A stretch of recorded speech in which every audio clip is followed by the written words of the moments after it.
안녕하세요. 박리나 변호사입니다.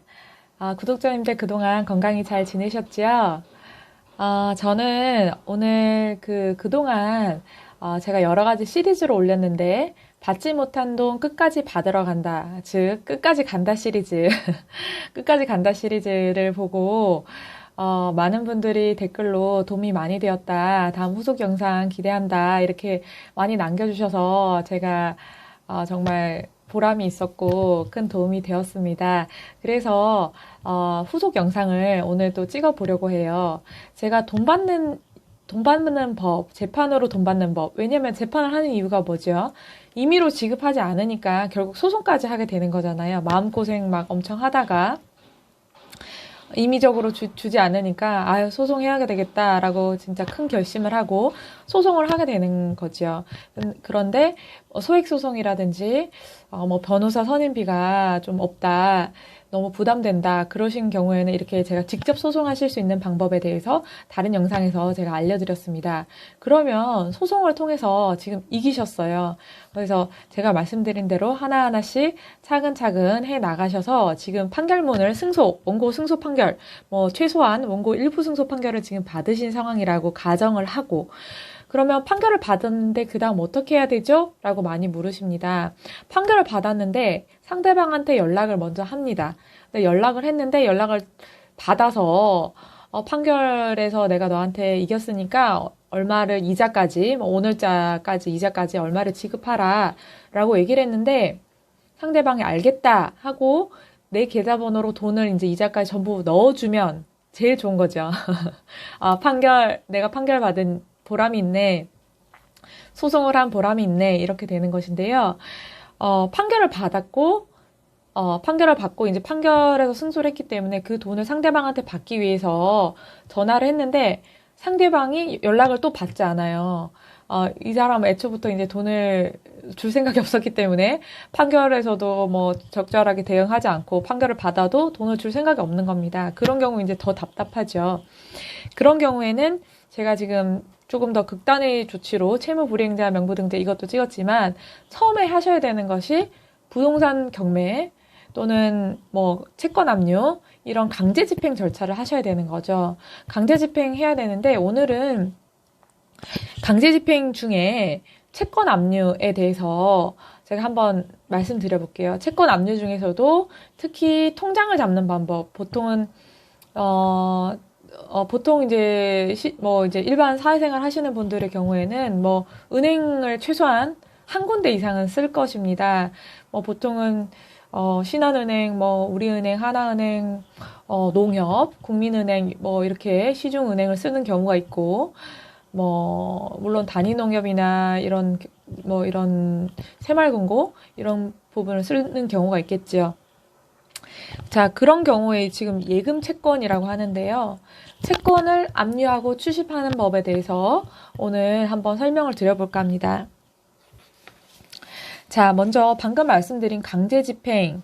강제 집행이란 집행 권한에 표시된 사법상의 이행 청구권을 국가 권력에 기하여 강제적으로 실행하는 법적 절차입니다. 즉, 아까 제가 말씀드렸듯이 판결문을 받아서 집행한다라고 말씀드렸는데, 그런 거에는 뭐가 있죠? 확정 판결, 화해 조서, 인락 조서, 확정된 지급 명령 등을 받고도 채무자가 이를 이행하지 않는다면 강제 집행 절차를 이용하실 수 있는 것입니다. 방금 말씀드린 것처럼 강제 집행 절차에는 부동산에 대한 강제 집행, 그리고 채권에 대한 강제 집행, 유체동산에 대한 강제 집행이 있는데요. 오늘은 제가 이 중에서도 채권에 대한 강제 집행에 대해서 한번 설명을 드려볼까 합니다.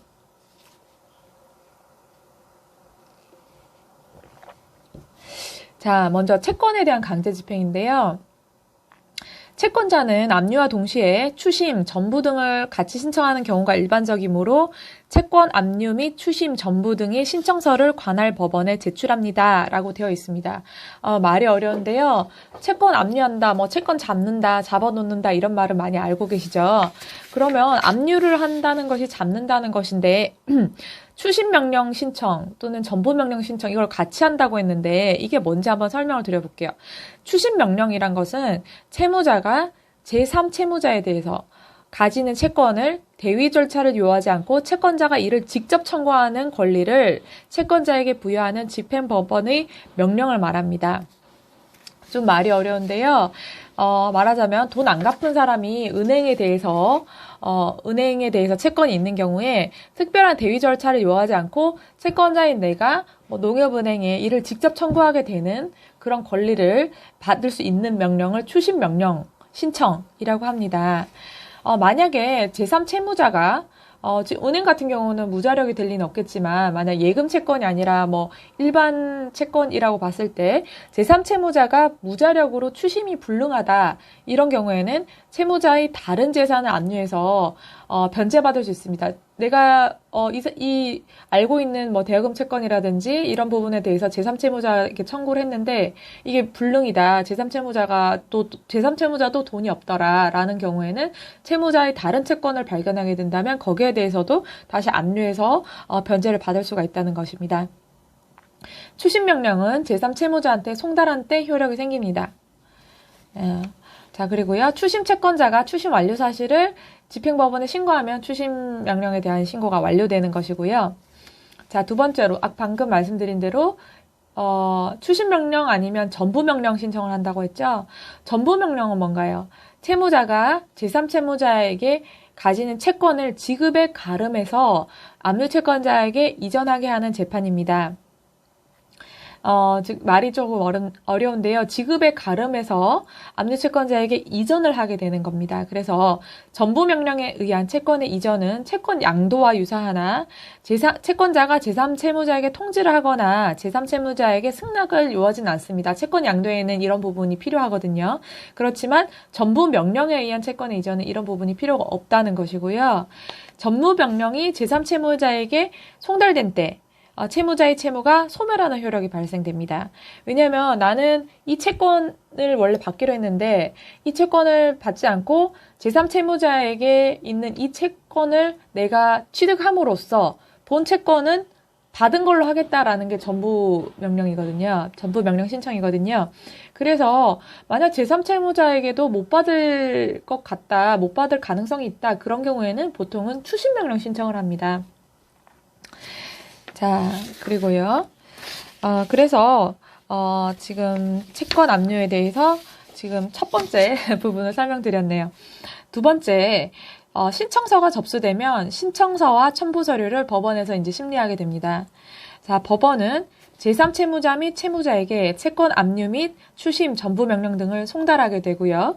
그리고 제3채무자에게 압류 명령이 송달되면 채무자에 대한 지급이 금지되게 됩니다. 말하자면 은행에 대해서 압류 명령이 송달이 되면 채무자에 대해서 남은 금액에 대해서 지급을 하는 것을 금지하도록 되어 있습니다.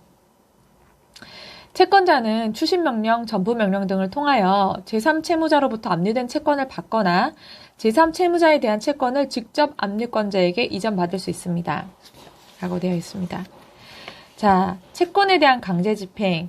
방금 제가 계속해서 예금 채권을 설명드렸는데요. 채권의 종류에는 매매대금, 대여금, 금료, 임대차 보증금, 도급대금, 공탁금, 출급 청구권, 예금 채권 등이 있다고 되어 있습니다. 그 외에도 채권으로 인정될 수 있는 채권은 압류가 가능하고요. 자, 신청 방식 및 요건 방금 설명드렸는데요. 압류 명령을 신청하기 위하여는 집행문이 부여된 집행권원, 방금 말씀드린 확정 판결, 화해 조서, 인락 조서 이런 등인데요. 이런 집행권원이 있어야 되고요. 집행권원의 송달 증명, 확정 증명 등이 있어야 됩니다. 집행문 및 증명서 등본의 송달, 그리고 이행일시 도래, 담보가 필요하다면 담보 제공 증명서의 제출 등 그 등본의 송달, 반대급부 제공 등의 요건을 갖추어야 된다고 되어 있습니다. 그리고 신청서에는 집행력 있는 정본, 송달 증명원, 집행 당사자 및 제3채무자가 법인인 때는 법인 등기상 증명서, 대리인에 의한 신청일 때는 위임장 등의 서면을 첨부하여야 합니다. 그리고 압류명령 신청서에는 2,000원의 인지를 첨부하고 송달료를 납부해서 채무자 주소지 관할 법원에 제출하여야 합니다. 이렇게 되어 있고요. 압류의 효과 한번 볼게요.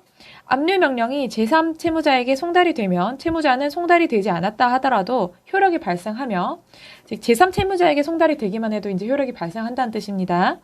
압류 명령을 받은 제3채무자는 방금 말씀드린 대로 채무자에 대한 지급이 금지가 됩니다. 자, 압류 신청과 동시 또는 압류가 된 경우에는 채권자는 추심 명령을 신청해서 그 명령서를 가지고 채무자 대신 압류된 채권을 제3채무자로부터 받아갈 수 있고, 전부 명령을 신청해서 제3채무자에 대한 채권을 직접 압류권자에게 이전하는 방법을 취할 수도 있습니다. 방금 말씀드린 채권 추심 또는 전부 명령 신청, 제가 말씀드린 부분이 나와 있습니다. 자, 그런데 여기서 압류 금지 채권에 대해서 또 설명을 드려야 될 것 같습니다. 민사집행법에 따라서 급료, 연금, 봉급, 상여금, 퇴직연금, 그 밖에 이와 비슷한 성질을 가진 급여 채권의 2분의 1은 압류할 수 없다라고 되어 있습니다. 다만 그 금액이 국민기초생활보장법에 의한 최저생계비를 감안하여 대통령령이 정하는 금액에 미치지 못하는 경우, 또는 표준적인 가구의 생계비를 감안하여 대통령이 정하는 금액을 초과하는 경우에는 각각 대통령이 정하는 금액으로 합니다. 여기서 대통령령은 민사집행법 시행령을 말합니다. 라고 되어 있습니다. 현재 2019년 4월 1일부터 월급여가 185만원 이하인 경우에는 전액 압류할 수가 없습니다. 예시가 나와 있는데요. 월급여가 185만원을 초과하고 370만원까지는 나머지 185만원을 제외한 나머지 금액을 전부 압류할 수가 있고요. 월급여가 370만원을 초과하고 600만원까지는 월급여의 2분의 1에 상당하는 금액을 압류할 수가 있고, 월급여가 600만원을 넘는 경우에는 300만원 플러스 급여의 2분의 1 빼기 300만원을 한 것을 2분의 1 이거는 지금 제가 밑에 써드린 이 식을 참고하시고요. 이 금액을 제외한 나머지 금액을 압류할 수 있다 라고 되어 있습니다. 따라서 어떤 채무자가 A 직장에서 150만원, B 직장에서 150만원의 월급여를 받는 경우에는 합산하면 300만원이죠. 그래서 압류 가능한 금액은 300만원에서 185만원을 제외한 115만원에 대한 급여 부분을 압류할 수 있다는 것입니다. 자, 이렇게 되어 있고요. 지금 제가 압류 추심 명령 신청서 예시를 지금 왼쪽에 한번 지금 올려봐 드릴 텐데요. 압류 추심 명령 신청서는 지금 요거처럼 작성하시면 됩니다. 먼저 채권자 이름, 주민번호, 주소 이렇게 쓰시고요. 채무자, 지금 돈을 안 주고 있는 사람에 대해서 이름, 주민번호, 주소. 그리고 제3채무자가 되는 경우에는 제3채무자는 만약 은행이다. 그럼 은행에 대해서 뭐 농협은행, 주식회사 농협은행, 뭐 법인번호, 그리고 농협회사 주식은행의 본점, 주소를 이렇게 쓰시면 됩니다. 신청 취지는 거의 동일합니다. 신청 취지는 이렇게 쓰시면 돼요. 제3채무자에 대한 별지 기재 채권을 압류한다. 제3채무자는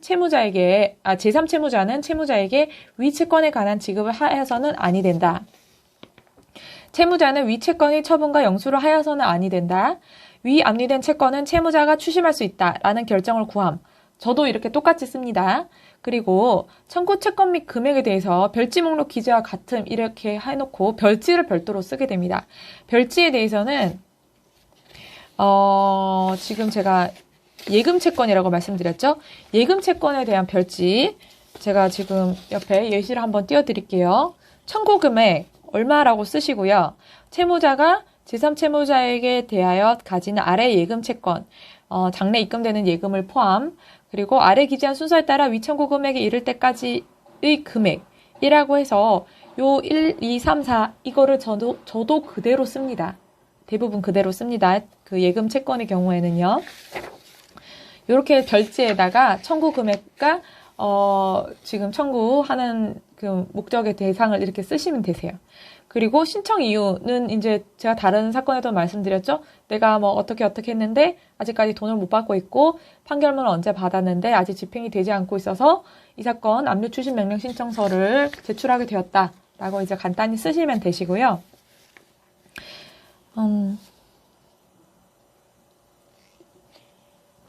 자, 첨부서류. 첨부서류는 방금 집행력 있는 집행력 있는 판결문 정보원 뭐 한 통, 뭐 이렇게 판결을 받으셨으면 이렇게 쓰셔야 되시고요. 자, 송달 증명원 한 통 하고 아까 제가 말씀드린 필요 서류들을 쭉 쓰셔야 됩니다. 집행 권한 아까 제가 말씀드렸죠. 집행 권한이 지금 판결문과 같은 것인데요. 뭐 확정된 종국 판결, 가집행 선고 있는 종국 판결, 화해 인락조서, 확정된 지급명령, 확정된 이행 공고결정, 확정된 화해 공고결정, 공정증서, 확정된 배상명령 등이 있습니다. 그리고 날짜 쓰시고 채권자, 그리고 연락처 쓰시고 채무자의 주소지 관할 법원, 귀중 이렇게 쓰시면 되는 겁니다. 오늘 조금 어려운 부분을 제가 영상으로 찍을까 말까 고민하다가 댓글에 많은 분들이 또 그 후속 영상 상대방 판결문은 지금 뭐 변호사님이 말씀하신 대로 해서 받았는데 압류하고 싶어요. 상대방의 예금 채권 압류하고 싶어요. 라고 하는 부분이 있어서 제가 영상으로 조금 찍어봤습니다. 오늘 지금 찍고 보니까 영상이 조금 긴데요. 제가 설명드린 부분을 차근차근 따라 하시고 제가 올려드린 예시 보시면서 하시면 되실 것 같고요. 그리고 압류 금지된 채권 제가 아까 설명드렸는데 민사집행법 제246조에 압류 금지 채권이 나와 있습니다. 이것은 인터넷에 찾아보시면 압류 금지 채권이 나와 있거든요. 압류 금지 채권에 혹시 해당되지는 않는지 확인을 하시고 압류를 하셔야 압류가 됩니다. 그래서 이런 부분 확인하시고 진행하셔서 꼭 끝까지 간다 시리즈대로 꼭 성공하셔서 댓글 또 남겨주시고 뭐 변호사님 성공했어요. 돈을 얼마를 받았어요. 라고 하시면 저도 굉장히 보람이 있을 것 같습니다. 오늘 또 일요일에 지금 나와서 제가 영상을 찍고 있는데요. 많은 분들께 도움이 되었으면 좋겠습니다. 그러면 제가 또 다음엔 또 도움이 되는 영상으로 찾아뵙도록 하겠습니다. 또 궁금하신 사항이나 또 다음 영상으로 또 했으면 좋겠다 하는 부분들은 댓글로 남겨주시면 제가 틈틈이 제가 바로바로 답변을 못 드리지만 틈틈이 보고 답변을 드리겠습니다. 그럼 구독자님들 모두 건강히 보내시고요. 날씨가 쌀쌀해졌는데 건강 주의하시기 바라겠습니다. 그럼 다음 영상에서 뵙겠습니다. 감사합니다.